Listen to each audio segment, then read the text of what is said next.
The first sign that something had changed inside the palace wasn't a speech, wasn't a press release. It was a locked gate. Listen closely, because most people missed what this actually meant. And honestly, this part stayed with me long after everything else faded. The 6:12 in the morning at Balmoral Estate. The sky is the color of cold iron. A groundskeeper named Ellis arrives at the staff entrance the way he has arrived every morning for 11 years. Keys in hand, boots already muddy, coffee already gone. He reaches for the gate. The mechanism doesn't respond. He tries again. Still nothing. He checks his phone. No message. No warning. No notice of any kind. He looks down at his access badge. The chip reads correctly. The system simply refuses to recognize him. He walks around to the secondary entrance. Locked. He finds two other staff members standing near the perimeter wall, breath fogging in the morning cold, exchanging looks that say everything without saying a word. None of them have been informed. None of them received a call the night before. Nobody left a note, sent an email, or made a quiet phone call to explain what was happening on the other side of these walls. What they do notice, and this is the detail nobody reported on, is the authorization crest on the gate panel. It has changed overnight. Camilla's mark is gone. In its place, a different seal. Newer, colder, more deliberate. Power rarely announces itself loudly. Sometimes it arrives through silence, through a missing permission, through a gate that no longer recognizes the people it used to let through without question. One staff member tries calling Camilla directly that morning. She never answers. By the end of that first week, 3 people connected to the Queen's Balmoral operations would quietly disappear from palace scheduling, removed from rosters, reassigned without explanation, their names simply absent from documents where those names had appeared for years. This wasn't chaos. It wasn't careless. It was architectural. But the gate wasn't the real story. The real story was what Balmoral had been hiding for years, what it actually represented in the machinery of royal power, and why William wanted control of it before anyone understood what was happening.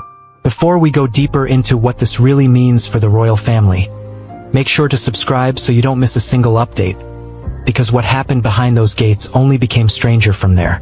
Here's what you need to understand. And I want to slow down here because this is the part that every headline gets wrong. Balmoral Estate is not a house. It is not a countryside retreat. It is not a symbol of inherited comfort or royal tradition.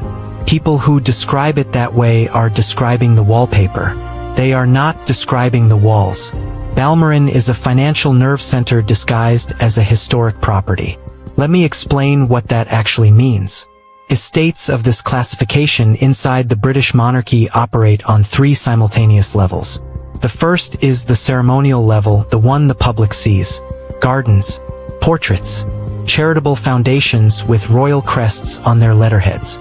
This is the face of Balmoral. This is not what William was moving to control.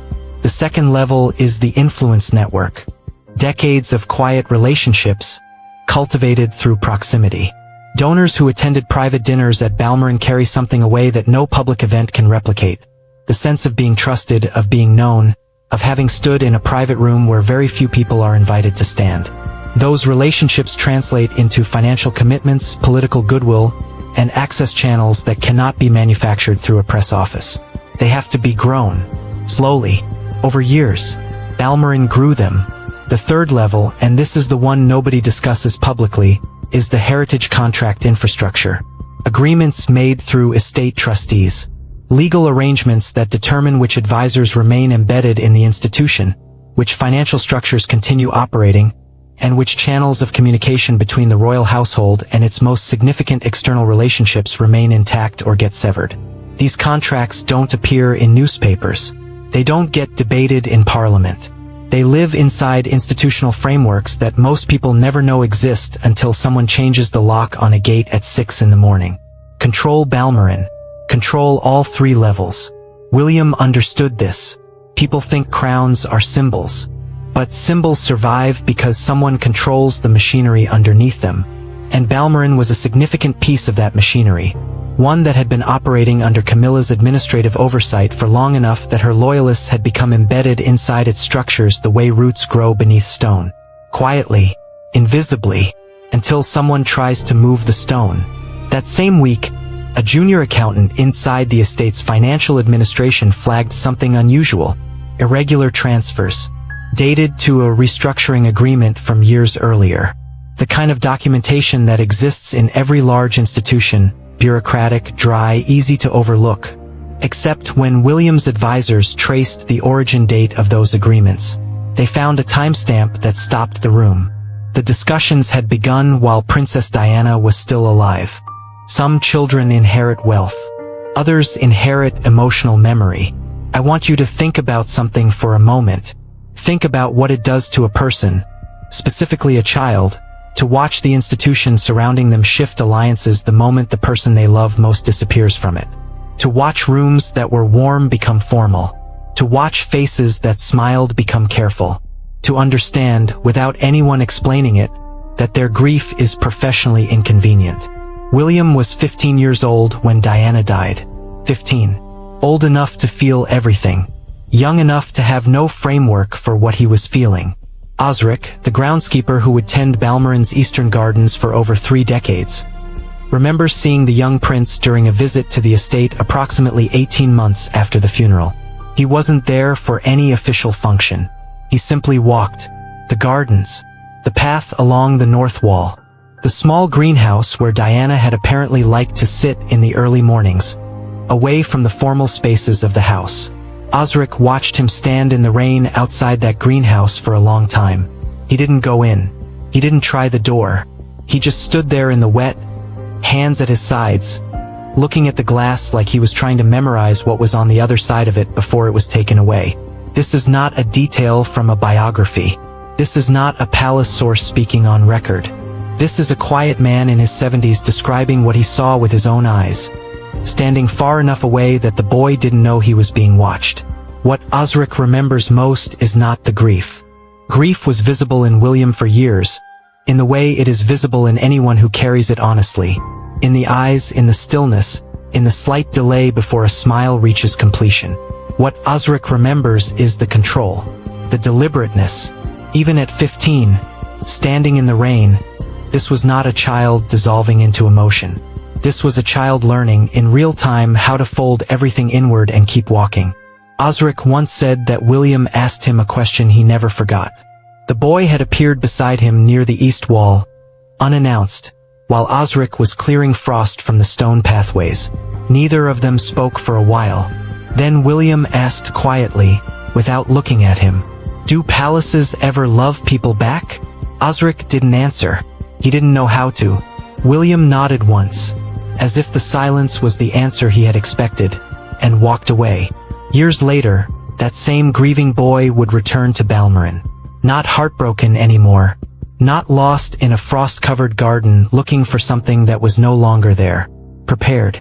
Let's be precise about this, because this is the section I want you to pay close attention to. When people talk about royal power struggles, they imagine confrontations. Raised voices in gilded rooms. Ultimatums delivered across mahogany tables. Drama. That is not how institutional power is restructured. Institutional power is restructured quietly, through documents, through audits, through the patient accumulation of paper evidence that makes a conclusion feel not like an accusation, but like arithmetic. What William's transition team began uncovering inside Balmoran's estate records was not criminal. I want to be very clear about that, because the temptation is always to frame these discoveries as scandal. They were not scandal. They were architecture.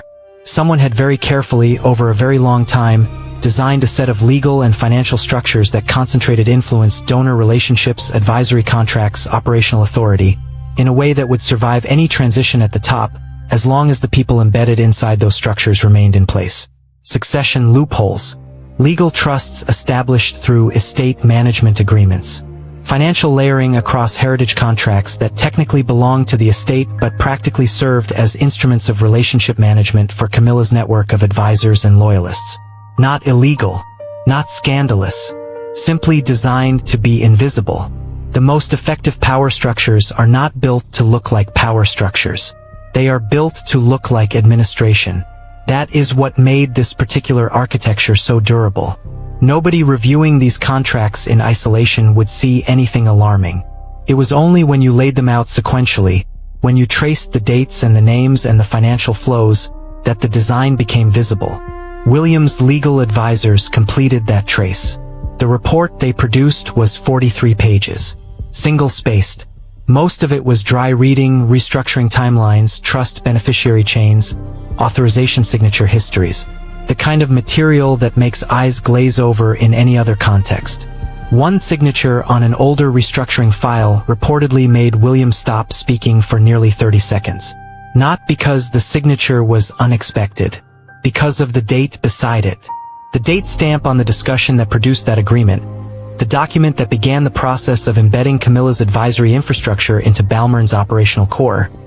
That date did not appear during the post-Diana restructuring period, as everyone had assumed. It appeared earlier. The discussions had started while Princess Diana was still alive. William set the document down on the table in front of him. He did not raise his voice. He did not display anger. He asked one question. Then he told the room he needed a few minutes alone. When he came back, according to the people present, his voice was completely level. His instructions were specific. His timeline was immediate. The quiet operation began the following morning. Palaces don't collapse all at once. They empty slowly, person by person. A resignation here, a reassignment there, a contract that quietly expires and isn't renewed. A meeting that used to be recurring suddenly removed from the shared calendar with no explanation. Each individual departure looks like a routine administrative event. It is only when you step back and see all of them together, the pattern, the timing, the particular names involved, that you understand what is happening. That was how it began for Camilla's inner circle. A senior advisor who had coordinated charitable partnerships through Balmoral for 9 years submitted a resignation that surprised even his closest colleagues. He gave no public explanation. The formal language in his letter cited personal reasons. Those who knew him said he seemed neither emotional nor surprised. He seemed as though he had understood for some time that this was coming and had simply been waiting for the official signal. Then a communications coordinator found her access to estate scheduling systems reduced without notice. Not eliminated. Reduced. A small, bureaucratic change that technically meant nothing and practically meant everything. She could no longer see what was coming, which meant she could no longer prepare for it, which meant she could no longer serve her function inside the network. Then a financial oversight manager received a reassignment envelope. A longtime aide, someone who had worked inside Camilla's operational structure since its earliest formation, reportedly sat with that envelope unopened on her desk for over an hour before a colleague found her. She wasn't crying. She was simply sitting very still, the way people sit when they are processing something they knew was possible but never truly believed would arrive. She opened the envelope eventually. She read the reassignment letter. She placed it back inside with precise, careful movements. Then she requested a personal day and did not return until the following week. Nobody at the senior level acknowledged any of this publicly. The palace communications office said nothing. Camilla's spokesperson released no statement. The silence was so complete, so coordinated, that it almost felt like a deliberate message in itself. And Camilla? She was still smiling at public events. Still photographed at official functions. Still appearing at engagements where she stood beside Charles and beside the institution she had spent decades trying to stabilize. But her calls were going to voicemail. Her requests for operational briefings were being rerouted. Staff who had previously sought her sign-off on estate decisions were now consulting different authorization channels. The paper trail of daily institutional life, where loyalty lives, not in declarations but in who someone calls first when a decision needs to be made, was quietly redirecting itself. She was beginning to sense it. The change in temperature inside rooms she had considered hers. The real fracture, however, happened during a private dinner nobody was supposed to know about. If you're still watching, that means you already understand this isn't just royal gossip. This is about how power moves when nobody's looking. And trust me, the conversation that happened next changed everything. The lodge sits at the northwest edge of the Balmoral grounds. Stone walls, narrow windows, A fireplace that burns with the kind of deliberate functionality that belongs to rooms where serious things happen. There are no portraits in this room. No ceremonial decorations. No visual reminders of dynasty or sentiment. It was chosen for exactly that reason. The dinner is attended by William, 2 senior estate trustees, a legal advisor from his transition team, and Camilla. No cameras. No staff permitted beyond the preparation of the meal itself. No recording of any kind. What is known about what passed inside that room comes from fragments, things said afterward, observed reactions, and the specific measurable institutional changes that followed in the days immediately after. What we know is that William was calm throughout. Not the performance of calm. Not the restraint of someone suppressing something larger. Genuinely, disconcertingly calm. The kind of calm that comes from having thought through every possible version of this conversation long before it arrived. The kind of calm that is, in its own way, more unsettling than anger. Camilla was composed. She had not survived the years she had survived inside the British monarchy. The scrutiny, the hostility, the long, slow process of public rehabilitation, without developing a capacity for composure under extraordinary pressure. She arrived at the lodge having prepared for this. She did not attempt to dismiss the concerns raised. She did not deflect. She engaged directly, which was strategically correct and ultimately insufficient. The trustees sat very still. At some point during the 3-hour meeting, accounts suggest it was roughly 90 minutes in, after the formal discussion of the estate restructuring history had concluded and before the trustees presented the proposed transition timeline, William said something that those present would not forget. He said it quietly, without emphasis, without the performative weight of someone delivering a prepared line. Stability without accountability eventually becomes entitlement. He did not elaborate. He did not need to. The sentence contained everything that needed to be said. It was not directed at anyone specifically, which made it feel like it was directed at everyone, including the institution itself, including the decades of arrangements that had been designed to preserve stability at the cost of transparency. After William said those words, nobody at the table touched their drinks again. Camilla looked at him for a long moment. Something passed across her expression. Not anger, not grief, but recognition. The recognition of someone who has just understood that the conversation they are having is not actually about the estate at all. It is about the institution. It is about the future. And in the future William is describing, the role she currently occupies does not extend the way she had believed it would. She left the lodge with her composure intact, with her dignity preserved. She gave nothing away in her face or her walk or the precise way she thanked the trustees for their time. The next morning, Camilla's crest had been removed from the estate authorization folders. Every single one. The most effective revolutions rarely feel like revolutions while they're happening. That is the thing about institutional restructuring at this level. It is designed to feel like administration. Tidying, updating, modernizing. The language used is always the language of efficiency, of streamlining, of preparing the machinery for the next phase. The language never announces itself as what it actually is, which is the removal of one group of people from a position of influence and the installation of another. Within 72 hours of the lodge dinner, William's transition office expanded its operational footprint inside Balmoran's administrative structure. Not visibly, not in ways that would generate a public record that could be questioned or commented on. Expanded quietly the way all effective administrative takeovers expand, through the relocation of decisions from one desk to another, through the rerouting of communications channels, through the subtle shift in which signatures were required on which documents. Confidentiality agreements circulated. Not unusual in palace operations, not remarkable in isolation. But the people who received them and the timing of their receipt created a specific pattern. The agreements reached the hands of individuals who had been closest to Camilla's operational network, the ones who knew the most about how Balmoran's influence infrastructure had been built, and who had been most directly embedded inside it. The message was not stated. It didn't need to be. Internal communications that had previously routed through Camilla's office began arriving, instead at coordination channels affiliated with Kensington operations. Younger members of the extended royal structure, People whose careers were still ascending and who understood clearly which direction institutional gravity was now pulling, began adjusting their communication habits accordingly.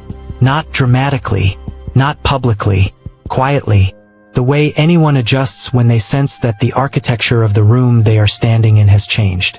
One employee, speaking privately to someone who later shared the description, said the palace afterward felt like a building where everyone suddenly whispered. Not because there was anything to hide, but because everyone understood, without being told, that the acoustics had changed. That voices carried differently now. That what you said, and to whom, and in which corridor, mattered in ways it had not previously mattered quite so directly. William's team did not gloat. There was no visible celebration, no declaration of completion. That was perhaps the most telling detail of all. The takeover was so thoroughly institutional that it had no emotional texture. It happened the way seasons change, through the accumulation of small, individual, unremarkable degrees of difference, until one morning you look outside and understand that the temperature is fundamentally different from what it was. The machinery of Balmoral now operated through different hands. But one person inside those grounds, someone who had watched this particular institution for longer than almost anyone else still walking its paths, understood something about William that the architects of this takeover perhaps did not fully appreciate. His name is Osric. He has tended the eastern gardens of Balmoral for 31 years. He is not a source. He is not an analyst. He does not have a title or an advisory role or a seat at any table where decisions are made. He has a pair of weathered pruning gloves and a knowledge of the ground so intimate that he can tell, by the way the frost settles on a particular stone path, whether the morning is going to warm by 10 o'clock or stay cold until afternoon. He has watched a lot of people come and go from Balmoral. He remembers Princess Diana. He remembers the way she moved through the estate, quickly, slightly ahead of whoever was walking with her, as though she was always looking for something just slightly out of reach. He remembers the way the energy of a room changed when she entered it, not because of ceremony, but because of the particular quality of her attention. She looked at people as though they were worth looking at. He remembers William at 15, 16, 17, the boy who appeared in the gardens without announcement, who asked Osric questions about the hedgerows and the dormant rosebeds, and once sat on the stone wall near the greenhouse and read for 2 hours without speaking. Not isolated, not performing solitude, simply comfortable with silence in a way that very few people who visited Balmoral ever seemed to be. He remembers watching that boy become something else. Not worse, not better, something harder to describe. Something that happens when a person spends long enough watching an institution operate from the inside, watching who it protects and who it fails and under what conditions those decisions are made. Something that happens when grief is not permitted to stay soft.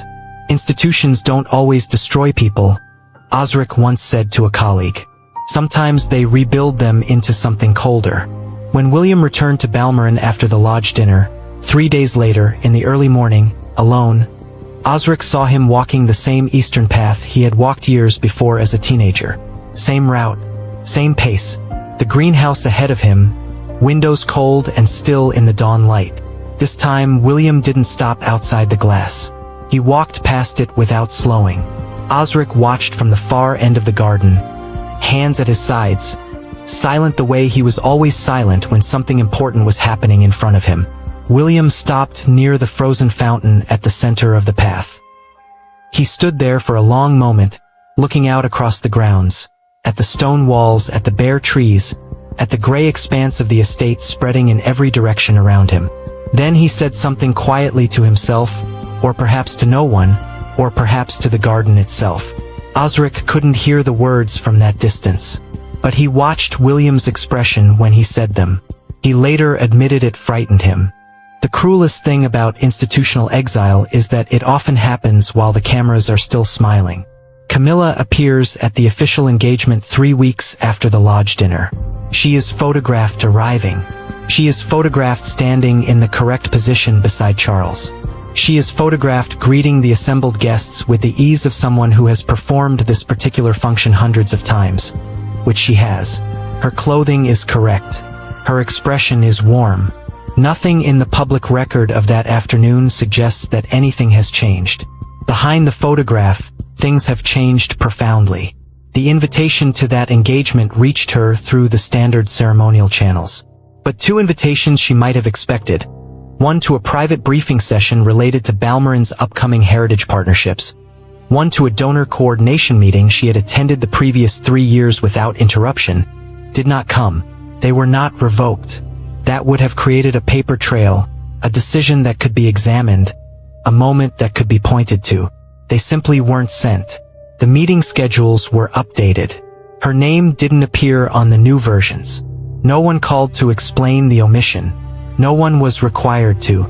Inside Balmoran itself, the change in atmosphere was physical. Staff who had previously sought her guidance on operational questions, estate programming, hospitality arrangements, the small daily decisions that constitute institutional belonging, had found different authorization channels. Not because they were told to, because they understood, the way everyone inside institutions understands when the weight of authority has shifted, that the path to approval now ran through different rooms. She stood alone in one of the Balmoran hallways on a Tuesday morning in late autumn. A portrait had been there for years. A landscape piece with no particular emotional significance. Simply one of dozens of framed works that lined the estate's interior corridors. It had been relocated during the administrative restructuring. The lighter rectangle of wall where it had hung for so long was still visible. The ghost of the thing, outlined in the slight discoloration of paint that had aged in place while the frame protected the surface beneath it. She stood looking at that rectangle for a long time.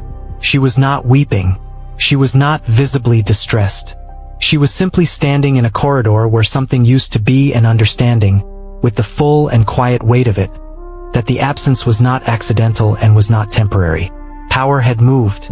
Not gone. Camilla would remain visible, publicly present, ceremonially intact for as long as the institution required it. The cameras would still find her in the correct position. The official record would still carry her name in the appropriate places. But influence is not the same as visibility. Access is not the same as presence. Belonging is not the same as being in the room. By winter, William no longer needed permission from anyone. And before we finish this story, I want you to comment below. Do you think William protected the monarchy?